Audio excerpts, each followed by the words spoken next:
If it's a mandate, why are so many Americans not vaccinated? If it's a vaccination, why does it not protect a person against disease 100%? And if it doesn't protect a person 100%, how many shots, including those boosters, are needed to get to what is considered full coverage?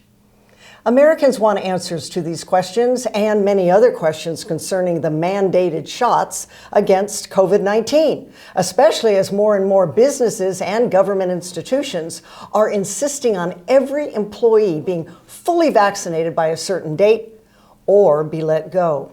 For example, in New York City last month, city workers and thousands of police, firefighters, emergency medical personnel, and other municipal workers ranging from street cleaners to morgue managers all faced this mandate, as well as airline pilots and airline staffers. And despite the recent news from the Fifth Circuit Court of Appeals that put a stay against Biden's vaccine mandate, many other Americans still face a choice to get vaccinated or get out. I'm Terry Gilberg, your host of Timeline with Terry. Today's Timeline topic: mandate mania. Get the jab or lose your job.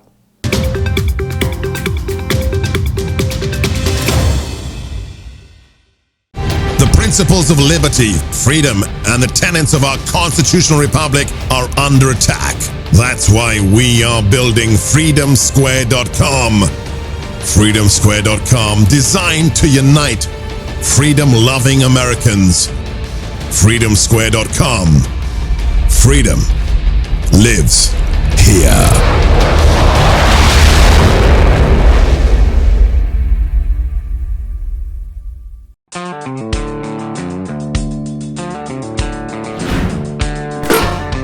You're watching Conservative Television of America, working hard to stick socialism where the sun don't shine.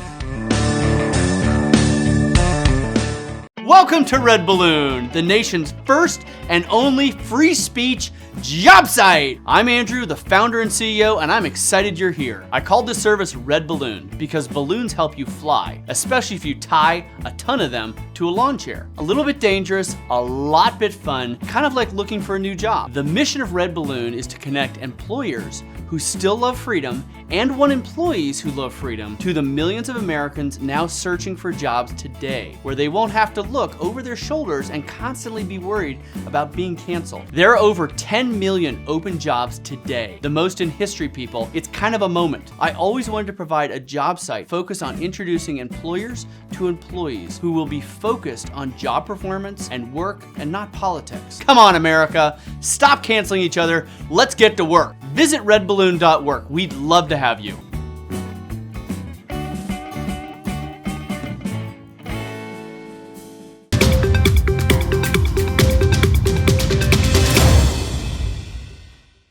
Welcome back to Timeline with Terry, the show where we give you a deep dive discussion on the hot issues of the day.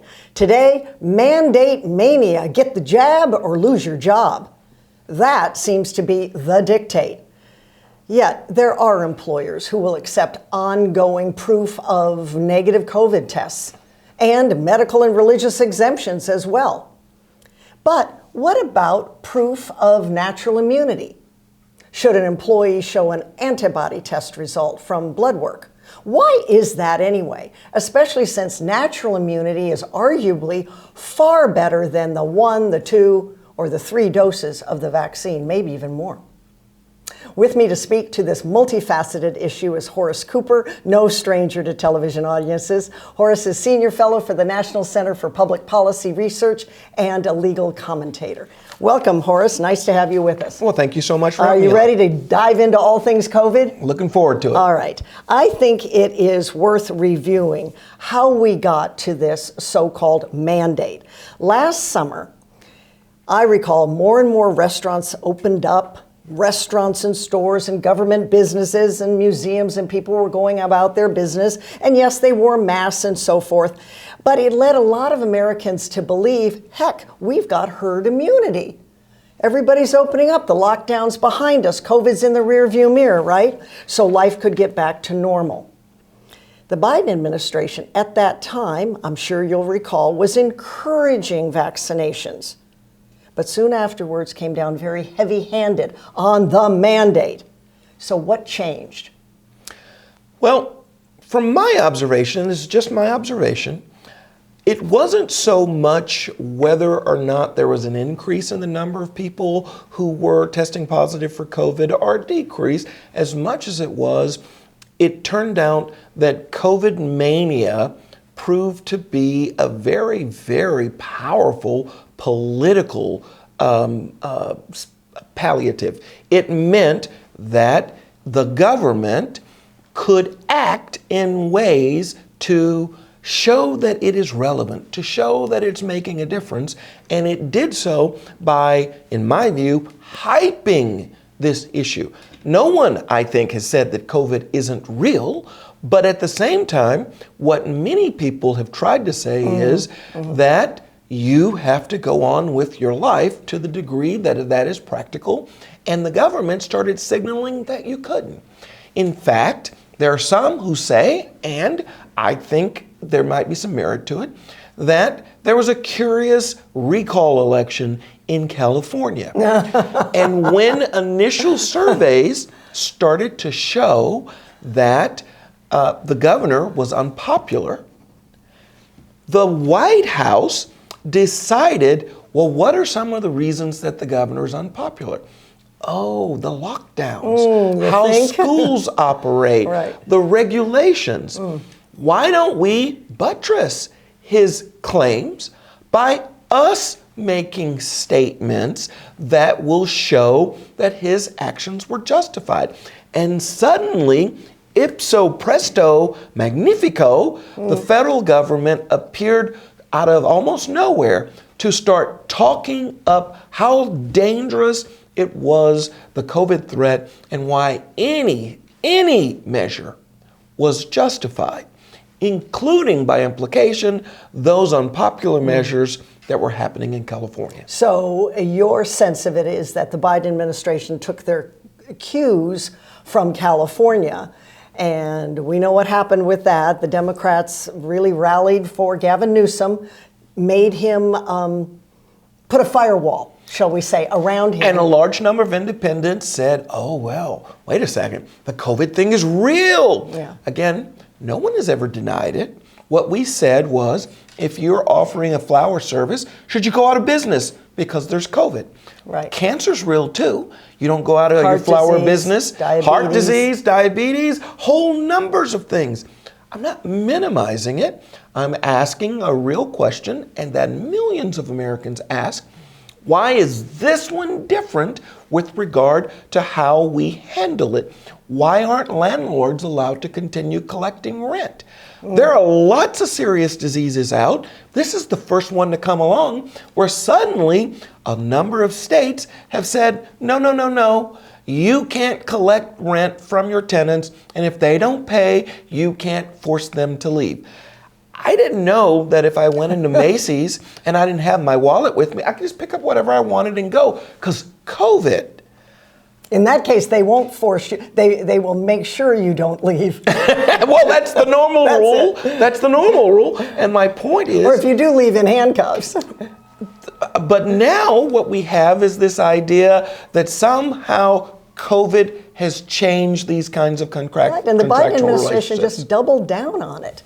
I think it was politically really stupid, really to the point of stupidity, of mandating this now. Because once you start doing that, people sink their heels in and say, wait a minute, now I've got the gun of the federal government at my temple and I don't like this. Leads me to this. So let me get back and then we'll move on to another angle. What about natural immunity? Well, natural immunity is real. Of course it's real, but the government doesn't say, oh, you got to have the vaccine, you got to have the vaccine, you got to have the vaccine. Well, here's my vaccine card. What about my natural immunity card? Nobody's really talking about this. And yet the scientists are saying it is by far better immunity than 1 shot, 2 shots, even a booster, another booster, etc. So, from my perspective, the main benefit of the discussion about natural immunity is when you go into a court and you are arguing that I have the right to fire this individual, I have the right to penalize this particular company, and the company or the individual puts up, wait a second, I have natural immunity. Why are you imposing on me a requirement? In the casual conversation, you could say, some people think natural immunity is important, some people don't. You could say that in a casual conversation. But law is not about a casual conversation. It's supposed to be guided by principle. And a court is going to ask a simple set of questions. Wait a second, Mr. Biden, how much attention did you give to natural immunity? Did you consider this as a technique? Why are you not allowing for any exemptions? There are big problems, and this is why I predict that the states, there are 7 of them now, that are suing against the federal vaccine mandate are very likely to prevail. What I will tell your audience now is that even in those places where the federal mandate is not in place, there are likely going to be successful lawsuits against state mandates because they're not allowing for exemptions, including natural immunity, but also in terms of religious objections. Which is very curious to me because on so many states' books in the statutes, it's medical and religious. You have to make that claim, and then the government has to answer that. So I find so many people that are criticizing those that are bucking the mandate, the vaccine. You're not a good citizen. You're not patriotic. I don't want to be around you. I'm scared of you. I say this. If I have an umbrella and a hat, a rain hat, and a raincoat, and galoshes, and I go out in a storm, a rainstorm, I'm probably not going to get wet. That's I right. am protected, all right? So why does it matter that you perhaps are not protected in the same way, all right? But they don't care about that. They want you in with the umbrella, with the rain hat, with the raincoat, with the galoshes, thinking that that is probably best, but not taking into consideration you may have natural immunity. Well, that's exactly right. And right. you may have a medical reason for not getting it, like allergies. Well, and I feel like that right this moment. That's a point about what I mean about the casual conversation. Whether or not a person decides they wish to take a vaccine or any kind of treatment, there are a multitude of explanations that are rationales that are used. When the government is deciding that it is going to impose a particular outcome, when that's challenged, a court is going to say, no. I don't want opinion. I don't want best practices. I actually want you to answer these particular questions. Now, I don't know if your audience has heard of the Jacobson case. It's Probably a 1905 case in Massachusetts in which a person was fined $25 and ultimately it went to the United States Supreme Court. They were fined for their failure to take a chickenpox vaccine. Excuse me. And the Supreme Court said that's okay because that's within state power. The left and some ignorant analysts have been running wild. You don't have a right not to have a shot. The Jacobson case stands for the proposition that you don't have a right. Went to the Supreme Court. Right, went to the Supreme Court. That's actually not what that case stood for. That case was a question about where does the limit fall on state power, not on the federal government's power. That same court would have ruled, that very same court would have ruled, there isn't any such power when you look at the road building or post office or collect duties. There's no power to assess a vaccine, so you don't even have this power, so we're moving on. But here's what's changed since 1905, and that's why I think even the state mandates are going to fall. In 1905, the Supreme Court did not apply the U.S. Bill of Rights to state actions. I see. And that's why if they arrested you at the state level and they didn't tell you about your right to an attorney, nothing could be done. That is why if the state arrested you because they saw you on the street and you were preaching and you were talking about topics that the local government didn't like, the Supreme Court didn't intervene. Now the court has adopted a doctrine called, and I don't want to get too much in the weeds, selective incorporation. And it applies the Bill of Rights to the actions of state governments. And they today would not allow the Jacobson case to be decided the way that it was unless they had not allowed an exemption on the basis of religion. That's important for the audience to know. The Jacobson case, remember that. Since we're on legalese and definitions and you're an attorney, can you explain to this audience, and even more from me, from this standpoint, I understand during an emergency that the president saying we need this vaccine, we're in a state of emergency. So there are those that say absolutely it's constitutional. We're in an emergency. He has not lifted that emergency yet. And that others say, well, it may be a state of emergency still because he hasn't lifted it, but what he wants to jab into my arm is not FDA approved. It is not FDA approved. That's correct. No matter what some of the press has said, it is only under the emergency that it is Emergency use authorization. authorized, Yes. but not approved. So it's a bit wonky, it's a bit nuanced. Can you explain a little bit of that? Okay, a couple things. One is, let's imagine that it's 1951 and America is in the middle of the Korean War. And the President of the United States wishes to take over a plant, a steel-making plant, because we absolutely got to get our boys the materials that they need to protect themselves. And he declares a national emergency. And the Army goes in and takes over the steel plant to operate it. Do you know that the Supreme Court said, heck no, you cannot do that? Declaring it an emergency doesn't change anything. You have to have specific power and specific authority. There is no, quote, pandemic emergency.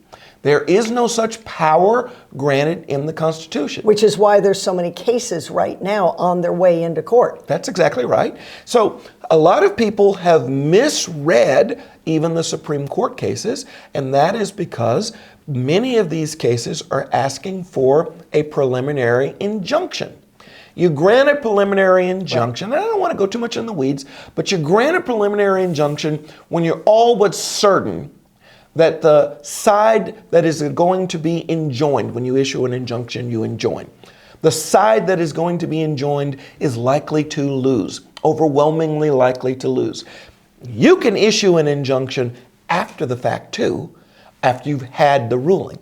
So there have been a few cases where the court didn't issue an initial injunction, and the media read that as, well, see, it's not illegal, it's not unconstitutional. What they don't tell us is, oh, wait a second, these cases are continuing. These cases are still going to work their way through the court, and ultimately they're going to get resolved. This president doesn't have any superpower that comes from the pandemic. And guess what? In most states, the governor doesn't have superpowers that rise from the pandemic. There's no pandemic emergency. Power listed in any of the state constitutions or the federal constitutions. But he can't just go out and say, it still is emergency time, everybody. He says it, but it has no effect legally. In court. That's exactly right. So, but we're taking a break. We're going to take a quick break. Horace Cooper is my special guest. We will pick up on that idea too. Not to get too wonky, but to really be clear. I'm Terry Gilberg. This is Timeline with Terry. Be right back.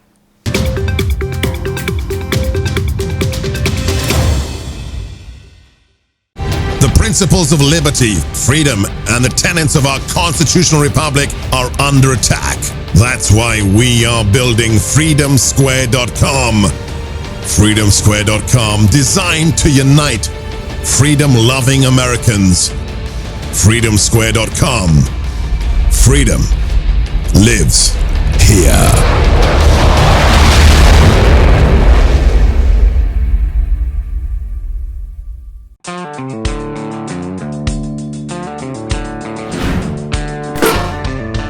CTA is conservative media bringing information, education, humor, and entertainment throughout America.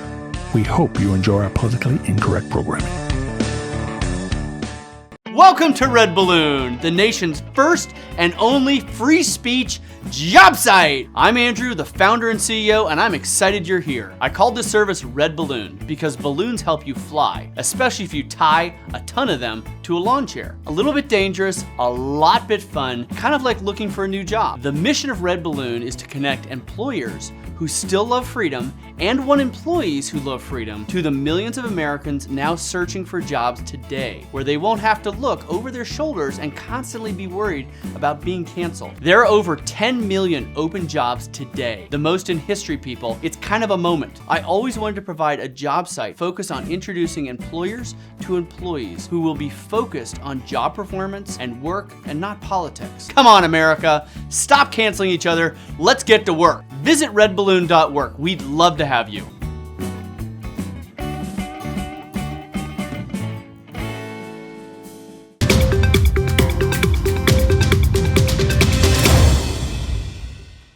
Welcome back to Timeline with Terry. I'm Terry Gilbert here with Horace Cooper, legal commentator and senior fellow at the National Center for Public Policy Research. Before the break, Horace, we were getting into the weeds a little bit with legal words, not to be too wonky, but the idea is on this mandate, is it, yes or no, constitutional or not constitutional? And what I'm getting these days, certainly because the cases are piling up, and also getting from you, is that it is not constitutional. And it's not and if it's not constitutional because there's no pandemic emergency power granted to President Biden, therefore it remains unconstitutional. Here's the next question. If it's unconstitutional, why are so many businesses with great PR people there and great HR people and great attorneys, they ought to know better. Why are they not saying, okay, this is unconstitutional,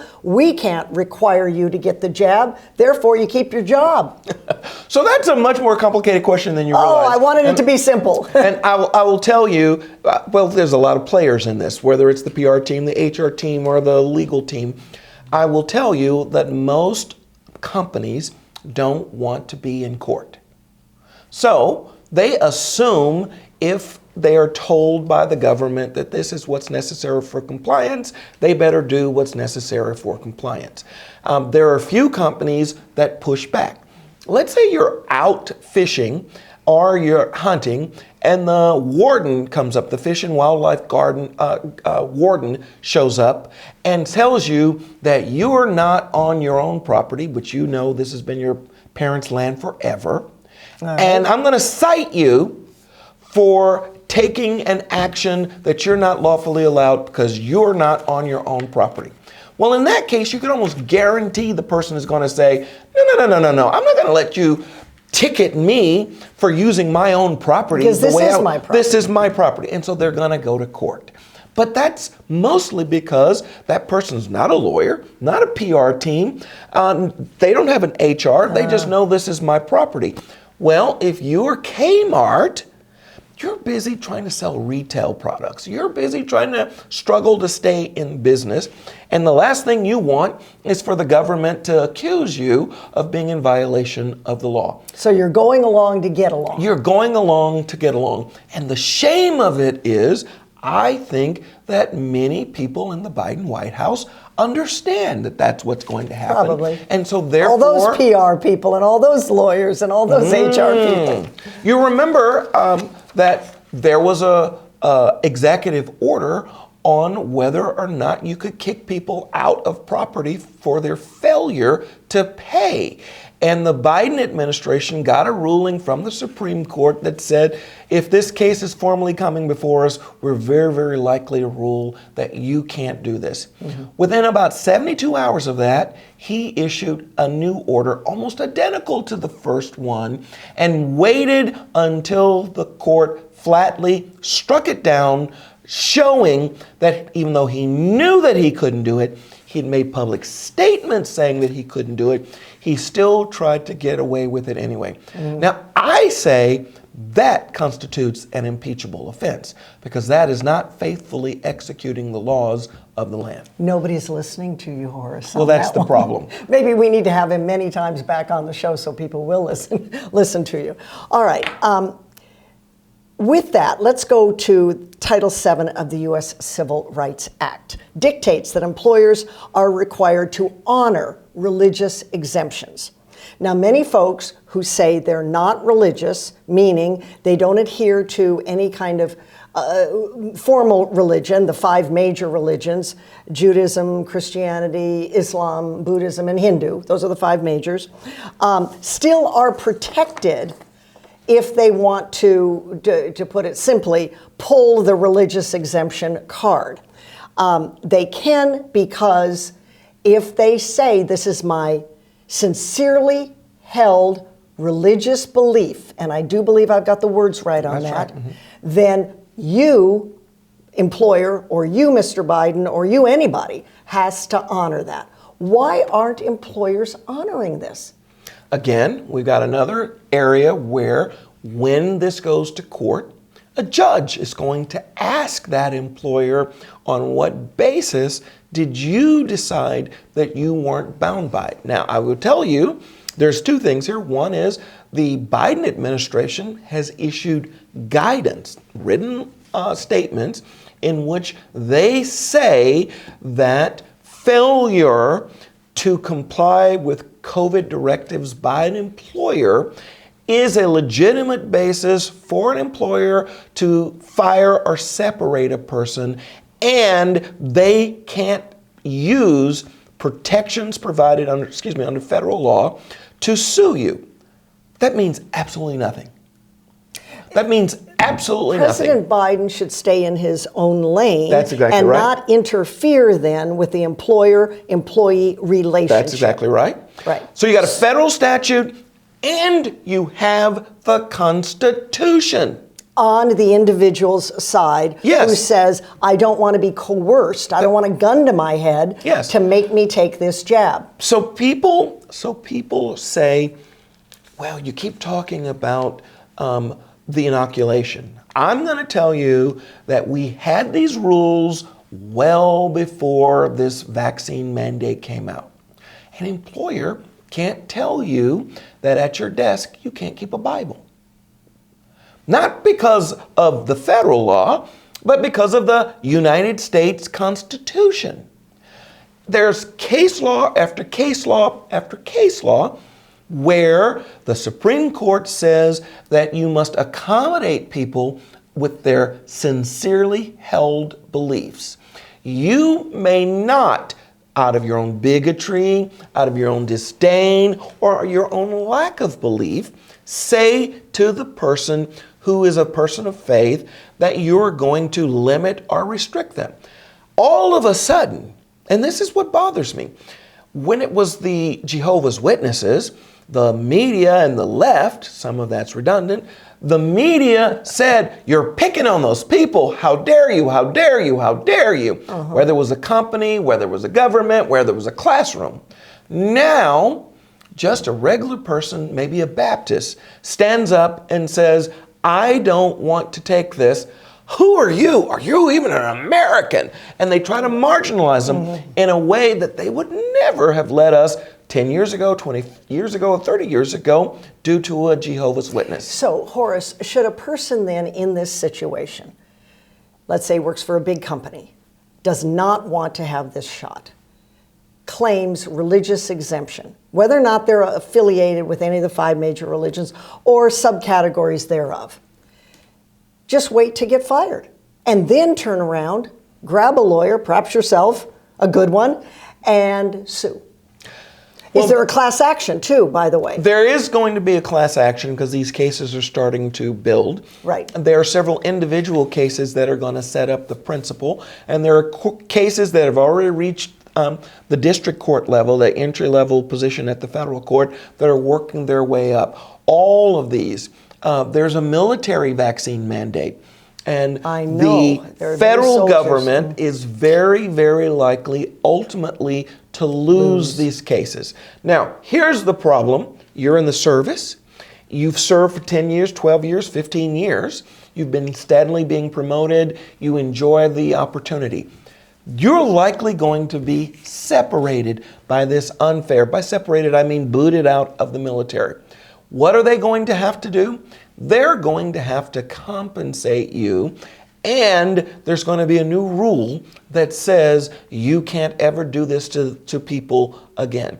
The shame from my perspective is, why isn't the White House counsel telling Joe Biden this is what's going to happen? Why aren't the senior lawyers at the Department of Justice telling Joe Biden this is what's going to happen? Because politically he just doubled down. He wants to double down. But attorneys are supposed to have a responsibility to tell the truth and to give good counsel. What I am witnessing is there are a bunch of these lawyers that are lying.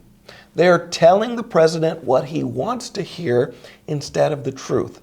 And the courts, when this gets resolved, will not be happy with these attorneys who are making these recommendations and these arguments that they're not making in good faith. It seems to me, Horace, that if the word mandate was never used, but just more encouragement, like what we saw last summer, but no coercion, no gun to anybody's head. Right.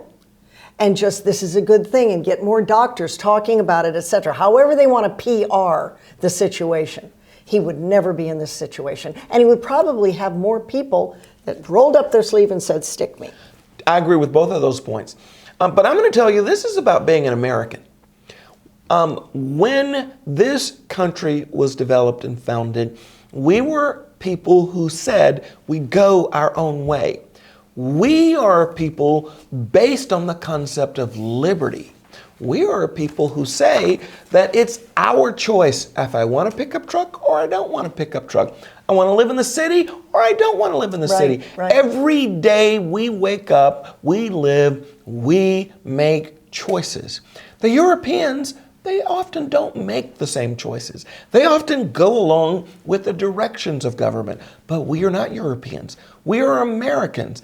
And yes, if you had wanted to get more people to do this, run commercials, have stars, and people stand up and say the value that they find in it. Public information announcements. Exactly? There's a lot of value in that. Oh, absolutely. What they've done instead is said, you're a child.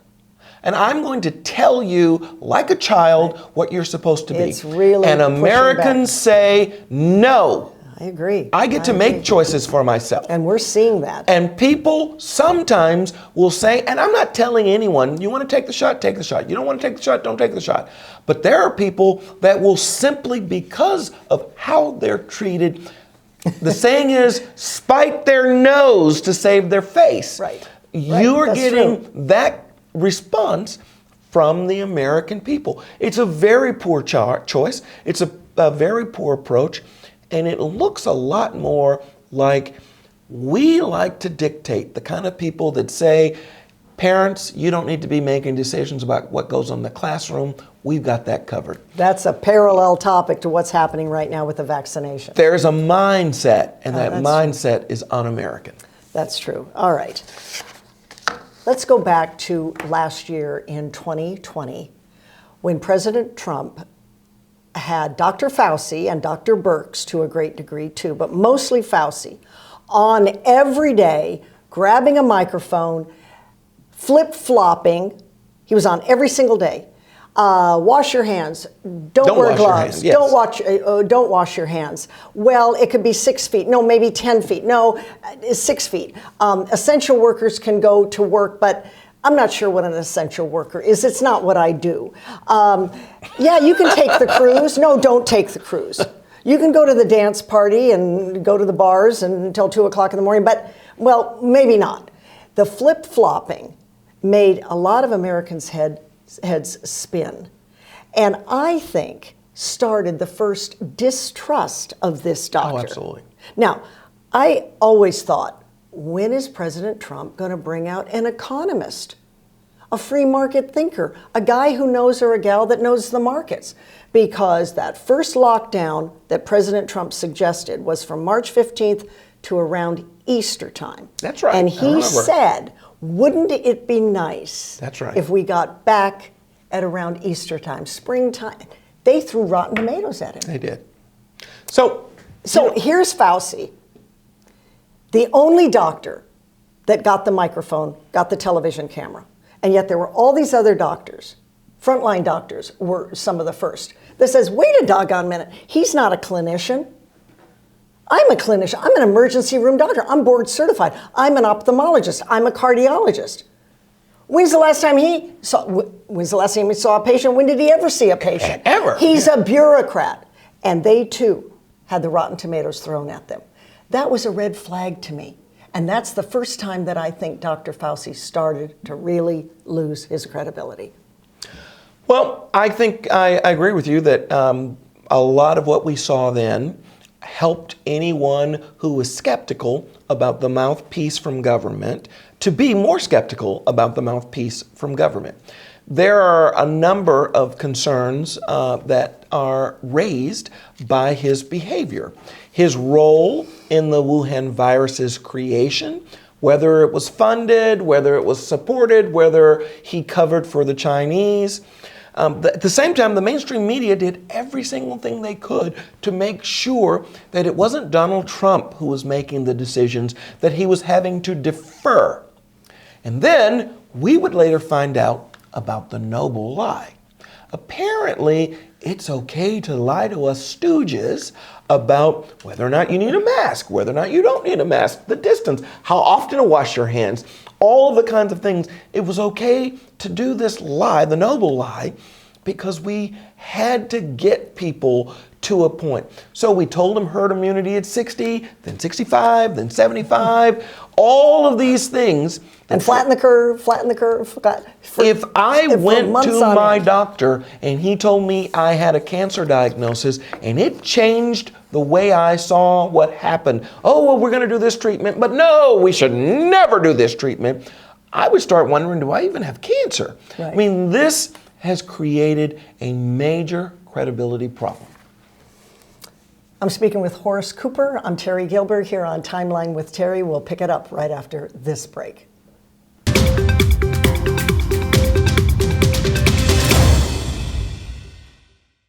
The principles of liberty, freedom, and the tenets of our constitutional republic are under attack.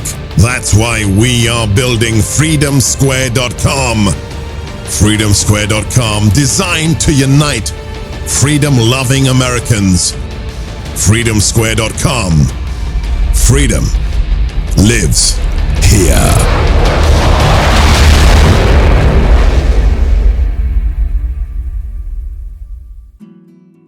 Are you tired of having to grunt, wince, and sigh every time you sit down on the couch? Omekwa Organics has got you covered with the Protected Tea, an organic herbal blend for inflammation, immunity, and heart health. Naturally boost your immune system and reduce stress. So get on up and dance, because you know that Omekwa Organics has got you protected. Visit our link in the description for money off your first bag of Protected Tea.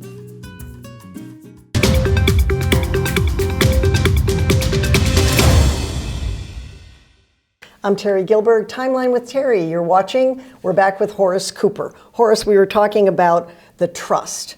Dr. Fauci was the only doctor that essentially got the microphone. And the others that said, wait a minute, what about? And this isn't even approved. They were kicked to the curb, figuratively, and then they were censored on all sorts of social media. There were doctors, epidemiologists, emergency room docs, clinicians, specialists, ophthalmologists, cardiologists, the list goes on and on, collectively disagreeing with the way Fauci advised the Trump administration on this pandemic, and they pushed also for available treatments. Regardless of what any individual may think about hydroxychloroquine, or about ivermectin, or about chicken noodle soup, for crying out loud. Right. If you have a relationship with your doctor, go with that relationship with your doctor. If you contract COVID, you call the doc, you say, I've got it, positive test, what do I do? But Dr. Fauci even poo-pooed treatment, which blew my mind. And the doctors were going, but that person is my patient. And here's the second chip away, in my opinion, with the trust. He did that, I believe now, in an effort to make everyone wait. Case numbers go up, hospitalization goes up, death goes up, but here comes the vaccine. Everybody had to wait, no treatment, here comes the vaccine. Now, how many deaths, how many people wouldn't have died if there was early treatment? Well, I think that's a more than a fair question. I am very concerned, as you outlined, how members of the medical community who had dissenting opinions were pushed aside. Let's go back a couple of decades, maybe 3 decades. AIDS appears. What would the media do if a doctor stood up and he said, I know that's the way you guys want to treat this, but I have an alternative treatment that has had a lot of success with my AIDS patients. That person would be on the front of People magazine, on the front of Time magazine, and given a big platform, no matter what. And by the way, Dr. Fauci was there in his same role. That's right. At that time, giving bad advice then. Well, as my grandfather used to say, there's no good lesson to be learned from the second kick of a mule. Why are we letting him dictate again? A second kick of the mule. And why is the media not taking a different view? It's political. View that says, wait a second, let's let these voices present themselves. Let's let these voices get a platform. Instead, they haven't had one science class. Half of them barely got out of journalism class, but they know the answer for what the appropriate treatment is. Now, I say shame on the media for taking that kind of a role. I've not seen, if we went to war today, I don't believe we'd get a cheerleading role from the media like we're getting for their support for Dr. Fauci and every single crazy lockdown and other mandate associated with this pandemic. The media has been a super cheerleader for these things, and yet the kinds of things that would really matter, that we are all unified in a time of war, they see their job as offering dissenting voices, as offering the alternative perspective. It is truly remarkable, but it does tell me this. One of the things about the benefit of being a leftist is you don't have to worry about 10 years ago. You don't have to worry about 5 years ago. You don't have to worry about last year. You don't have to worry about last week. You could say or do anything during those periods. And then today, you can say exactly the opposite and dare anybody to point out, well, wait a second, didn't you just say this? We on the right, we're principled. We're conservatives. And we say, well, if I said this and this and this, that's what I mean then, and I mean this today, and I will mean it tomorrow. The left has the kind of flexibility that is unbelievably amazing. And you know what's interesting about that, though? That's true. And the media was and continues to be, the mainstream media, the cheerleader for this administration. But what's interesting about that is concurrent to all of this happening, those frontline doctors, those doctors with other opinions, those nurses that contracted COVID and then asked for some ivermectin, or hydroxychloroquine, and then got natural immunity, that right now, by the way, are up on being fired if they don't get the jabs, and we need nurses. They went on podcasts, Horace. They said, I am going to get my voice out. Some of them, some of the frontline doctors in white coats stormed the Capitol. They were right out there, and their voice was heard until, of course, they started elaborating more on podcasts. And I've heard so many of these are long podcasts, but they lay out the case. What happens with the spike protein? What are the concerns? What does this mean that the vaccine is leaky, etc.? Big tech decided, oh no, this is something that we aren't going to allow. And so platform after platform after platform said, but we welcomed you. Please come here. Say your part. Think your thoughts and share them with your friends and family. We'll help you amplify. No, that's right. No longer are we going to do that. And that has given the American people a broad awakening. A lot of American taxpayer research helped to create the World Wide Web, helped to create the digital infrastructure that so many people take for granted. Now, these companies that live on the space of what us taxpayers created are now going to decide how we, the American people, can use the very infrastructure that we paid for. A lot of the American people are saying, wait a second, we're not in agreement with this. The American Medical Association, during the 1980s, the American Medical Association made sure if there were doctors that had dissenting views about various types of treatment, that those doctors were given protections so that they wouldn't be silenced. The American Medical Association is now saying, no, no, no, no, we already know the answer. Here's my question. Have we cured every disease? Let's not just talk about COVID. Have we cured every disease? Have we cured every ailment?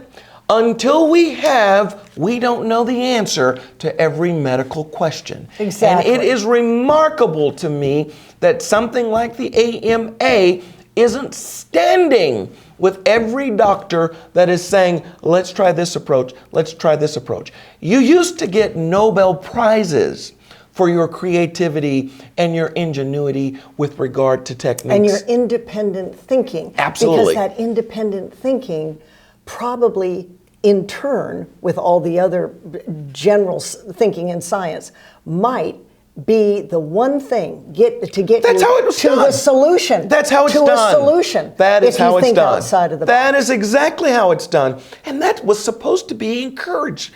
That's what most people think of when they think what of we science. have, Horace? We have the doctor wars. That's what we have. It started with Dr. Fauci and some saying, wait a minute, why does he get to be the doctor in America? There's millions of doctors in America. And then more doctors that are on his side versus the doctors that said, wait a minute, we're not anti-vaccine, we're anti this synthetic jab that hasn't been tested, that isn't even approved yet. We want to slow the roll. So now we have the doctor wars, but they've got the platform. It's changing.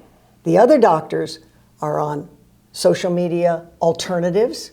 Right. They are doing podcasts, and some of those in my field, boy, I get about 5, 6, 7 a day. You got to listen to this because the American people are clued in now. They say this is another distrustful time. When you censor doctors that are board certified, that have a relationship with their patients, that are clinicians, that see patients every day, or emergency room docs, and they can't speak? Right. Huh? Right. That's major red flag.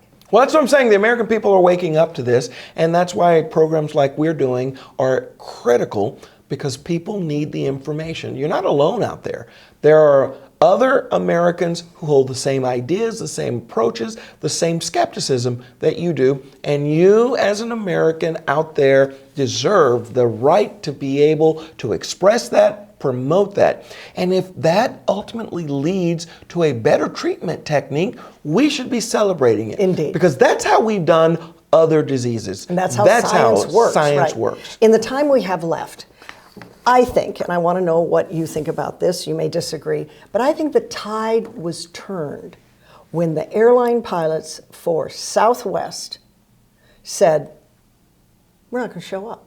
Now, Southwest didn't say, oh, our pilots decided they weren't going to show up because they don't want to take the shot, and the shot is due by, let's say, December 1st, December 15th. So they're looking backwards and they're saying, gee, I've got 30 days vacation, I got 2 weeks vacation, I've got some sick days, so that means I'm done with work around Halloween or whenever it was.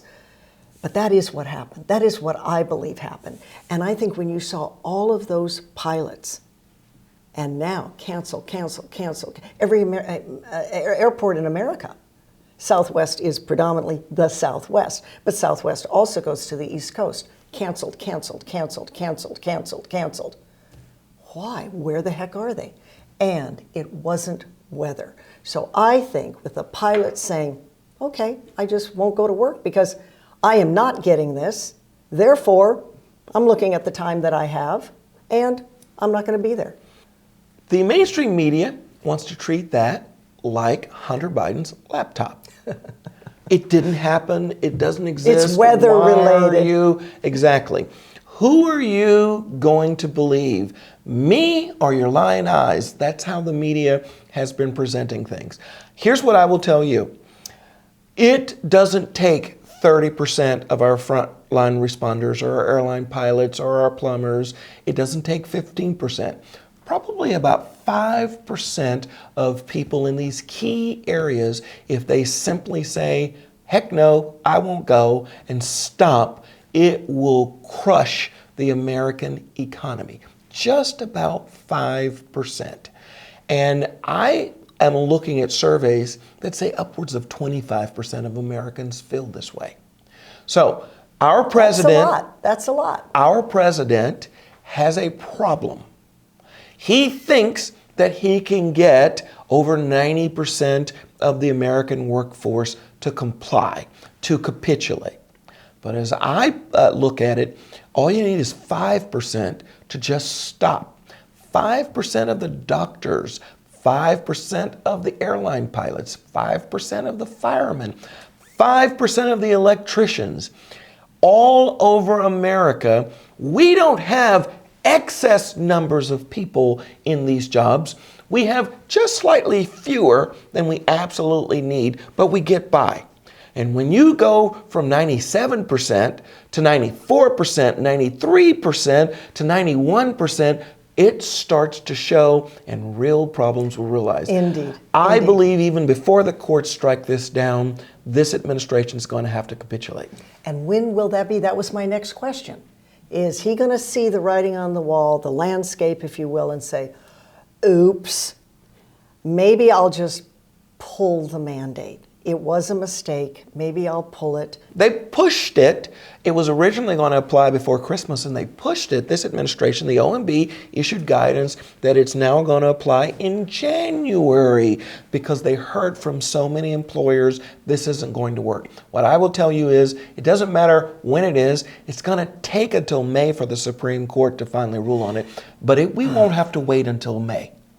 When and if this goes into effect, the blowback on the economic shutdown, if you think Atlas Shrugged is a nice novel, watch what happens when real people, just 5% of them, say, we're not going to do this anymore. You've been delightful to talk to. I hope you come back. I would love to. Horace Cooper, my special guest, Senior Fellow at the National Center for Public Policy Research.